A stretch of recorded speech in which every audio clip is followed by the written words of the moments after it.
Il était une fois... Ben oui, mon histoire commence comme toutes les bonnes vieilles histoires. Bon, je recommence. Il y a des milliers d'années, un glacier reposait sur la région du Kamouraska comme une immense couverte blanche. La couche de glace était tellement lourde qu'elle a rongé les gigantesques roches submergées. C'est ça qu'a créé les belles crêtes rocheuses des environs, ce que les gens d'ici appellent les cabourons. Et c'est au sommet du plus haut de ces cabourons qu'un étrange phénomène s'est produit. Je m'en souviens comme si c'était hier. Ça s'est passé pendant la nuit la plus étoilée de notre coin de pays. La pression de la glace était tellement forte sur la pointe de la montagne qu'une étoile est née entre le ciel et la terre à la manière d'un diamant. Une étoile aussi brillante que celle dans le ciel, mais pas plus grande qu'un grain de sel. Eh bien, cette étoile, c'est moi, Akamaraska.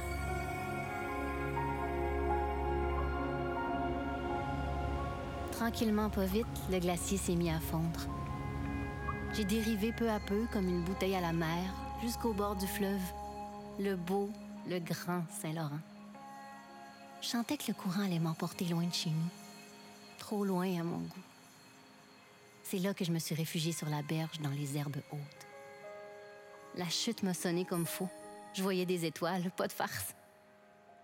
Ça m'a rappelé le ciel de ma naissance, lui aussi rempli d'étoiles. C'est à ce moment-là que j'ai eu une idée. Bonne ou pas, je savais pas encore. Le genre d'idée qui te suit toute ta vie. Oui, je suis sûrement la plus petite de toutes les étoiles.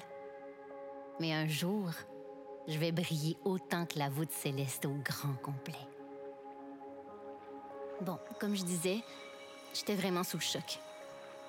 Je suis restée un bon bout, le dos couché sur le sol humide, à rien faire. Je faisais juste regarder les nuages flotter. Je rêvassais. C'est le bruit de l'eau qui m'a fait reprendre mes esprits. Des canots passaient de temps en temps. C'est les Amérindiens. Ils venaient chercher des coquillages, pêcher du poisson aussi. Même se partir des feux. Ça faisait du bien, un peu de chaleur. Mon nom, c'est d'ailleurs eux qui me l'ont donné. En algonquin, Akamaraska, ça signifie « là où il y a du jonc au bord de l'eau ». Ça mérite d'être clair. C'est surtout grâce à eux que j'ai découvert mon pouvoir. Suffisait qu'ils frôlent les joncs autour de moi et ma lumière s'envolait. Comme une traînée de poussière, mais en bien plus beau. Je suis pas restée longtemps sur le rivage. Les colons français sont arrivés de l'autre bord de l'océan. Ils m'ont traîné avec eux à l'intérieur des terres. Pendant un bon gros siècle, ma lumière s'est répandue à chacun de leurs pas, à chacun de leurs coups de pioche. Je me souviens de leur visage, de leurs noms aussi. Les Lévesque, Pelletier, Ouellette, Hudon, Michaud. Les Casse-Grains, Chappet, Routier, Chaloux, les Dionne, Taché, Hébert. Pas longtemps après, les eaux autour se sont remplies de bateaux. Je suivais le remous des colons anglais et des marchands, des pêcheurs et des touristes. Je me propageais en province et sur d'autres continents. Leur clapotis, c'était doux à mes oreilles.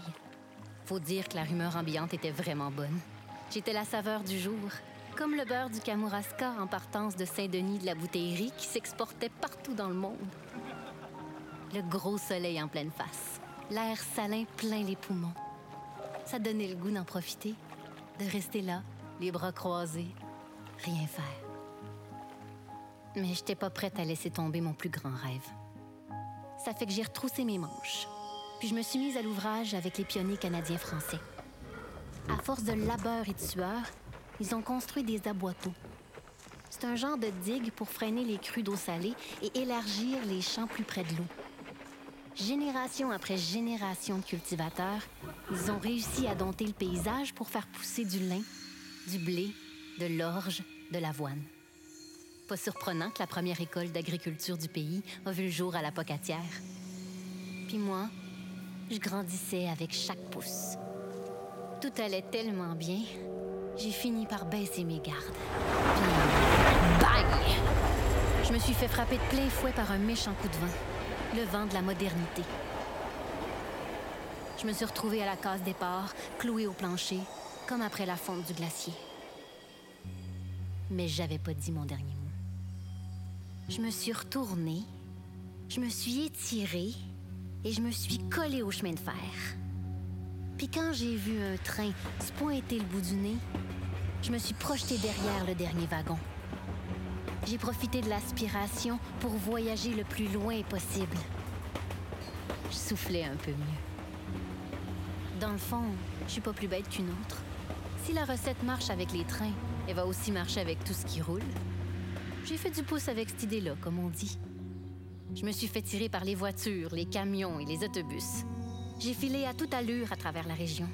J'ai relié 17 municipalités, 3 archipels, des dizaines d'îles, tout ça sur 2256 km². J'ai même parcouru le monde grâce au métro de nos ingénieux. J'ai ratissé large pour créer une communauté tissée serrée. Mais sans que personne s'en rende trop compte. Et c'était bien ça, mon malheur. Je réussissais toujours pas à scintiller autant que le ciel de ma naissance.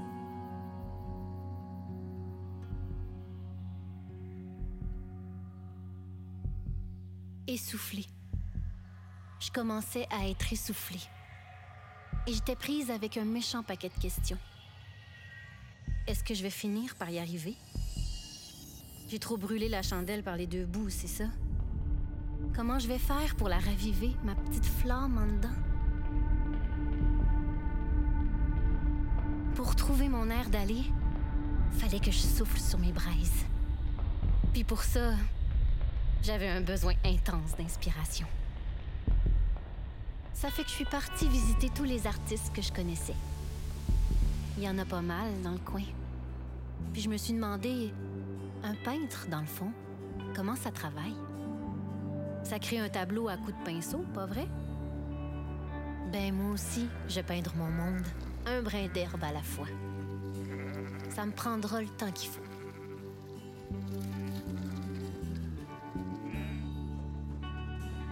Ça tombe bien en maudit. C'est les mêmes herbes qui servent à nourrir les bêtes. C'est un long processus, mais je me suis rendue jusque dans les meules des fromagers.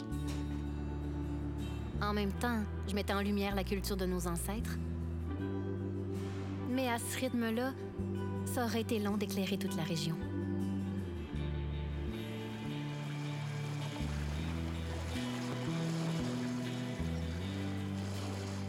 C'est là que je me suis fascinée pour la pêche à fascine. OK, là, jeu de mots plate. Ça reste une technique vraiment efficace, inventée par les Amérindiens. Avec un filet aussi large que ça, je pourrais m'étendre de long en large bien plus facilement.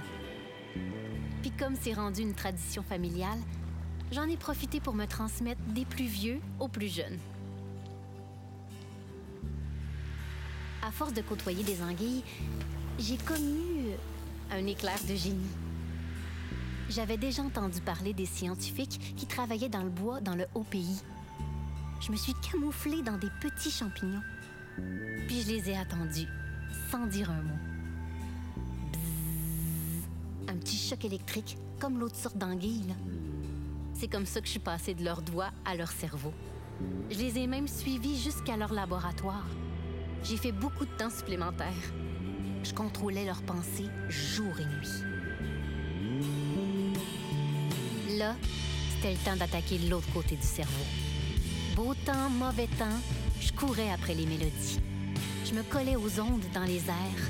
Je voguais sur les notes, ni vu ni connu. Je passais même d'une oreille à l'autre. J'étais devenue contagieuse, comme un verre d'oreille.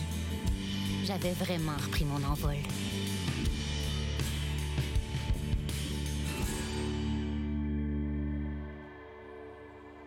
Puisqu'on en parle, s'envoler. D'un siècle à l'autre, j'ai malheureusement vu autant de monde s'envoler qu'atterrir ici. Je me suis creusé les méninges. Comment accompagner ceux qui s'en vont, ceux qui s'éteignent? Comment?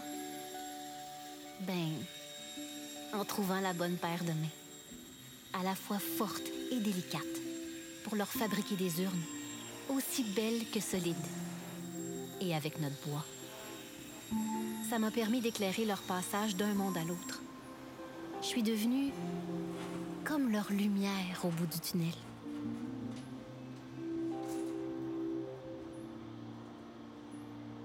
Mais j'ai pas oublié le monde des vivants pour autant. J'ai fait du porte-à-porte à toutes les saisons. Je me suis arrêtée à chaque maison.